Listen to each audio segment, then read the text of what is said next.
This is a review of a video by TheraminTrees. TheraminTrees performs the job of a wannabe psychoanalyst in YouTube skeptic community.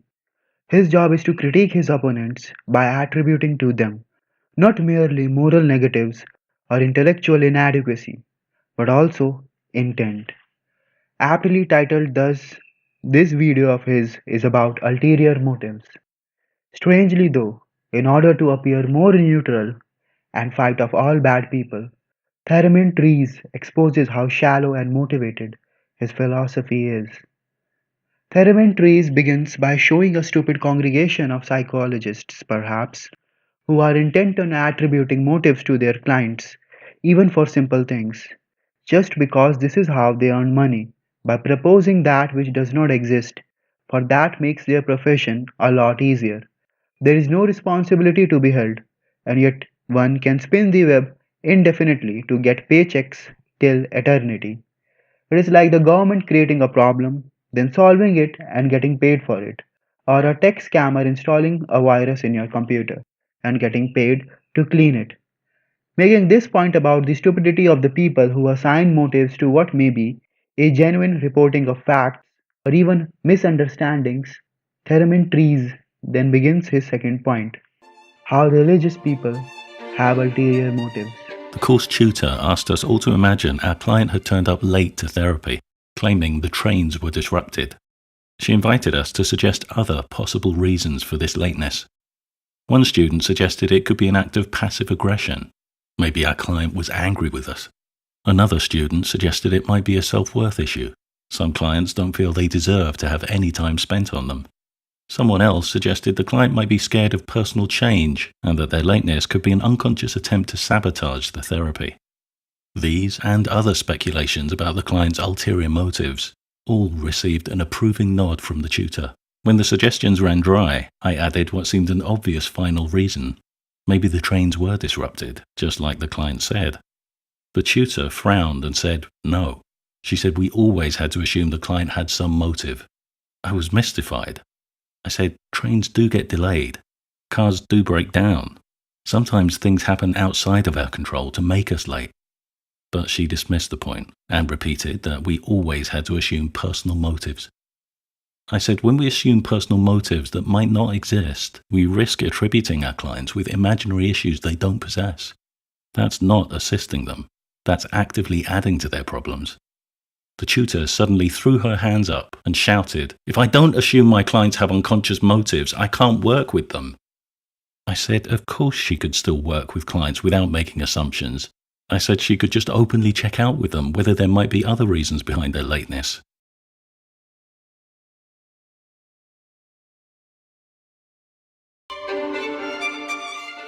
The manipulations found in the realm of religion are nothing special.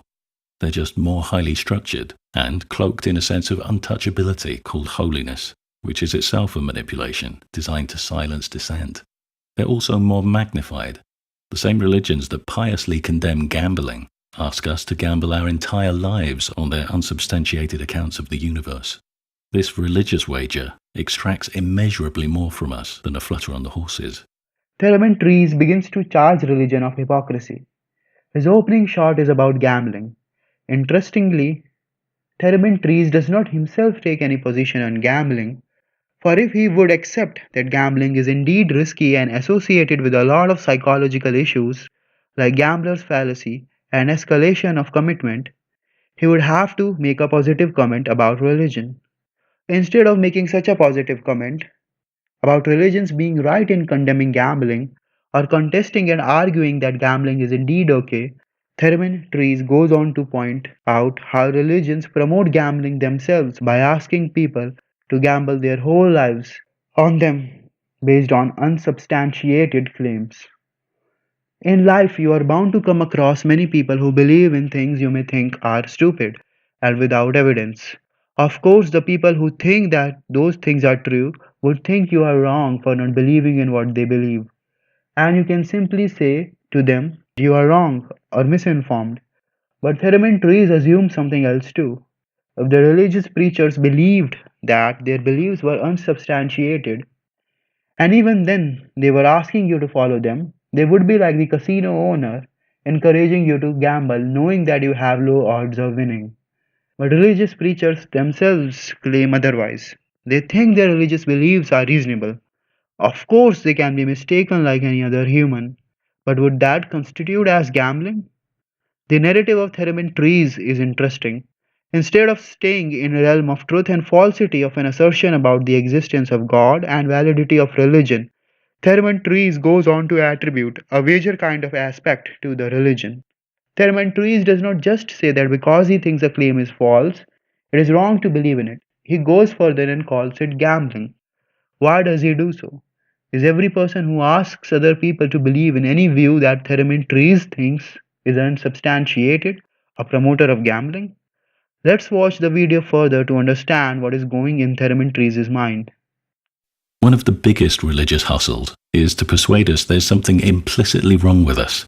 Christianity claims we all bear the stain of the original sin committed by the mythical first humans, Adam and Eve, when they disobeyed the Christian God by eating from the tree of the knowledge of good and evil. Islam rejects the original sin story of its Abrahamic predecessor, but still depicts humans as inherently imperfect and emphasizes the constant need to atone and seek divine forgiveness. Its founder, Muhammad, outlined various ways to gain forgiveness. One involves what's called the Night of Decree, or Night of Power, which occurs in the fasting month of Ramadan. Muhammad claimed the Islamic God, Allah, would forgive all the previous sins of people who prayed throughout this night. The catch was that he didn't specify the date it fell on. Followers were told it was one of the odd nights of Ramadan's last 10 days. Some Islamic scholars openly admit this vagueness about the Night of Power is designed to get people to worship throughout the month in the hope of catching it. Can you understand now what is going on? The story of original sin is believed by few Christians to be allegorical and by few to not be allegorical. In any case, they believe that it is a fact about the way the world works. They might be wrong, but Trees is of the view that this idea is deliberately designed in order to abuse naive believers who may end up subscribing to the religion. Of course, Christians themselves don't admit that they do it because of some ulterior motive, and there is no clear evidence of such being developed as a way to control people. But Trees does not take a moment to attribute an ulterior motive to them. Just like the psychologists he was condemning, he is all too ready to attribute that there is a more prominent reason behind a particular belief or action, rather than just truth or misapprehension of it. But Christianity and Mormonism are not the only religion that Trees wants to attribute vicious motive to. Because Islam rejects the doctrine of original sin, Trees has to find another story of attribution of imperfection to humans in Islam. So he finds a passage about the night of decree. The Prophet, by not specifying the exact date on which Muslims should fast during the month of Ramadan for absolution of their sins, has given evidence of some dark motive behind it. And that devious motive seems to be to get Muslims to fast for the whole month of Ramadan. Of course, this might have been so that the Prophet could store all grains for himself and sell it in black market, and has nothing to do with the fact that maybe in whole year having a month where you exhibit control on your food habits is something that might have some health benefits. But Trees was told by an ex-Muslim about the Night of Decree, an ex-Muslim whose work is primarily about critiquing Islam generally and the Ahmadiyya denomination specifically. And Trees does this all the while warning us about the implicit bias in good people. Maybe Trees also believes that people are not perfect. And when religion says the same thing, it is saying something which is actually true.